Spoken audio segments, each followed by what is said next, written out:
Morning students, मैं रियाज sir आपका स्वागत करता हूं अध्ययन गुरु चैनल में। देखिए, आज की क्लास का बच्चों टॉपिक हमने जो लिया है वो दर्पण लिया है, क्योंकि हमारा जो आजकल जो सीरीज चल रहा है प्रकाश के बारे में यानी ऑप्टिक्स के बारे में हम लोग बातचीत कर रहे हैं, तो थोड़ा सा हमारी कोशिश रहे कि आपको दर्पण के बारे में कुछ सिखा दिया जाए। मेरा भरसक प्रयास रहेगा बच्चों कि हम आपको कंप्लीट अच्छे से आपको दर्पण के बारे में सिखा पाएं, यानी मिरर के बारे में आपको सिखा दें। और इसमें अगर जरा भी कोई गलती हो जाए तो मैं उसके लिए क्षमा चाहता हूं, लेकिन कोशिश ये करूंगा कि कोई भी हमसे मिस्टेक्स ना हो पाए। रीजन उसका है, देखिए अभी तक तो जो हम लोग क्लास लेते रहे हैं, चलाते रहे हैं, वो ऑफलाइन क्लास चलाते रहे। पहली बार मैं कैमरे के सामने खड़ा हुआ हूं और कैमरे के सामने अभी शुरू में कुछ दिक्कतें आती हैं, तो मैं कोशिश कर रहा हूं कि ये सारी हमारी समस्याएं क्या हो जाएं, खत्म हो जाएं। धीरे धीरे मैं अपने अंदर सुधार ला रहा हूं। तो चलिए, वक्त को जाया ना करते हुए हम स्टार्ट करना चाहेंगे कि दर्पण क्या है। सबसे पहला पॉइंट यानी मिरर क्या है, इसके बारे में मैं पहला पॉइंट बताऊंगा। ये एक रिफ्लेक्टिंग सरफेस होता है। क्या होता है? रिफ्लेक्टिंग सरफेस होता है। हिंदी में बच्चा बोले तो रिफ्लेक्टिंग सरफेस का मतलब क्या होगा? परावर्तक पृष्ठ होगा। क्या होगा? परावर्तक पृष्ठ होगा।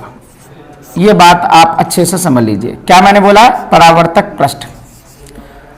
दूसरी बात मैं ये कहूंगा, इस पृष्ठ का एक भाग यानी वन पोर्शन कैसा होता है? चिकना होता है।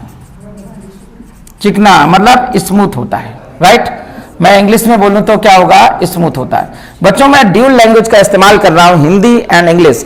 आपको मालूम होना चाहिए कि कंप्लीट पूरी तौर से बात, क्योंकि मैंने लगभग 8-10 सालों से सीबीएसई बोर्ड को पढ़ा रहा हूं, सारे बच्चों को पढ़ा रहा हूं, तो मैंने ये ऑब्जर्व किया है कि बच्चों को अच्छी तरीके से अगर उनको कंप्लीट इंग्लिश में बोला जाए तो सब्जेक्ट के कॉन्सेप्ट क्लियर नहीं हो पाते। इसलिए मैंने सोचा कि ड्यूल लैंग्वेज में बात की जाए, यानी हिंदी और इंग्लिश मिलाकर के बात की जाए, तो कम से कम नॉर्थ जोन की पट्टी के जो छात्र हैं उनको कॉन्सेप्ट फिजिक्स का बहुत अच्छे से समझ में आया होगा। ये मैंने 8-10 साल का जो हमारा लास्ट एक्सपीरियंस है वो मुझे ये बताता है। इसलिए मैं इसी सीरीज को देखते हुए और अब तक के जो चैनल्स हमने देखे यूट्यूब पर, जो भी टीचर्स पढ़ा रहे हैं, वो मैंने या तो कंप्लीट इंग्लिश में बोल रहे हैं या कंप्लीट हिंदी में बोल रहे हैं, लेकिन कोई ऐसा टीचर्स नहीं था जो दोनों लैंग्वेज में बात करे। तो इसलिए मेरा एक अपनी तरफ से एक प्रयास था, और टेक्निकल टीम हमारी अध्ययन गुरु का एक भी प्रयास है कि जो बच्चों को समस्या आ रही है धरातल स्तर से, वो समस्या कंप्लीट रूप से क्या हो जाए? खत्म हो जाए। चलिए, इसी चर्चा के साथ हम लोग आपको बात बता रहे हैं कि सबसे पहले मिरर के बारे में जो आपसे बात की कि ये क्या होता है? परावर्तक पृष्ठ होता है। दूसरा, उसमें जो एक पृष्ठ होता है वो क्या होता है? स्मूथ होता है, चिकना होता है। नाउ द थर्ड हम बात करें तो इसका मतलब एक पृष्ठ का एक भाग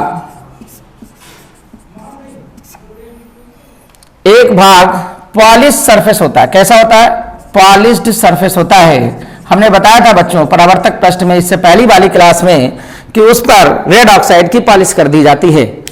आयरन रेड ऑक्साइड की क्या कर दी जाती? पॉलिश कर दी जाती है। बच्चों, इसको समझने के लिए आप सुबह सुबह जब उठते होगे तो अपना थोपड़ा देखते होगे सुबह सुबह तैयार होने के लिए, तो उसमें आप बताओ शीशे को आप रखते होगे तो पीछे की तरफ क्या होता है? लाल रेड ऑक्साइड की पॉलिश होती है, आगे क्या होता है? बिल्कुल चिकना होता है, जिसमें आपका चेहरा दिखाई देता है, राइट। ये बात आपको अच्छे से समझ में आ गई होगी।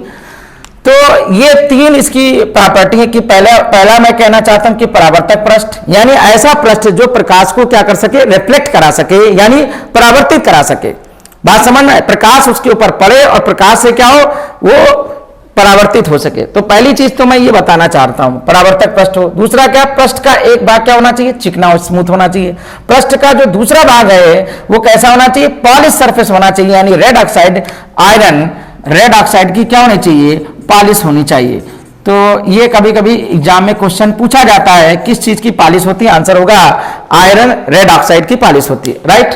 तो ये वाली बात हमने, ऐसा रिफ्लेक्टिंग सरफेस हमारा क्या कहलाएगा? मिरर कहलाएगा। अब बात करते हैं कि मिरर कितने प्रकार का होता है। अगला जो हमारा टॉपिक है वो मिरर के टाइप्स के बारे में चर्चा हम करना चाहेंगे, दर्पण के प्रकार यानी types of mirror, types of mirror, इसके बारे में चर्चा करना चाहेंगे। क्वेश्चन बनता है, देखिए कक्षा 9-10 में बनता है कि दर्पण के प्रकार बताइए, ठीक है आपसे। तो उसमें देखिए उस कक्षा 9-10 के बच्चे क्या जवाब देंगे, दर्पण जो है मिरर है वो कितने प्रकार का होगा, 2 टाइप्स का होगा। एक क्या होगा, समतल दर्पण होगा। पहले समझ लीजिए, इंग्लिश में भी मैं बताता हूं, परेशान मत होइए, टेंशन मत लीजिएगा। समतल दर्पण और दूसरा क्या होगा, गोलीय दर्पण होगा, राइट। तो 2 टाइप्स का होगा। अगर मैं इसको इंग्लिश में लिखना चाहूंगा तो क्या होगा, प्लेन मिरर होगा बेटा, और इसको क्या कहते हैं, स्फेरिकल मिरर होगा।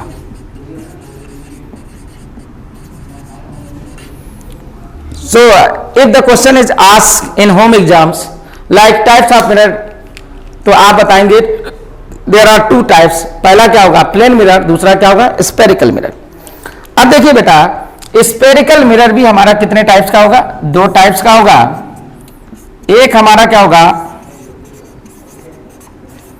कॉनकेव मिरर, और दूसरा क्या होगा, कॉन्वेक्स मिरर होगा, राइट। तो ये बात आपको अच्छे से समझ में आना चाहिए कि अगर आपसे पूछा जाता है कि टाइप्स ऑफ स्फेरिकल मिरर बताओ, तो आप बताएंगे कॉनकेव मिरर, और दूसरा क्या, कॉन्वेक्स मिरर बताएंगे। बच्चा आपसे अगर हिंदी में पूछा जाए तो कॉनकेव मिरर को कहते हैं अवतल दर्पण बोलते हैं। क्या बोलते हैं, अवतल दर्पण, राइट। और इसे क्या बोलते हैं, उत्तल दर्पण बोलते हैं। तो मैंने जैसे ही आपसे चर्चा की कि 2 टाइप्स का मिरर होगा, एक अवतल और दूसरा क्या होगा, उत्तल दर्पण, राइट। तो जरा समझ लेते हैं कि प्लेन मिरर होता क्या है और स्फेरिकल मिरर क्या होता है, इसके बारे में थोड़ी सी जानकारी हम कर लेते हैं। जरा देखिएगा, प्लेन मिरर का अगर हम डायग्राम बनाएं तो डायग्राम कुछ इस प्रकार का आएगा।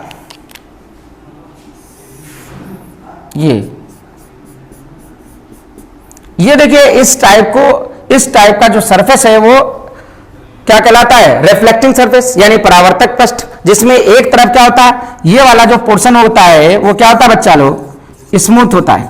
क्या होता है, स्मूथ बाबू।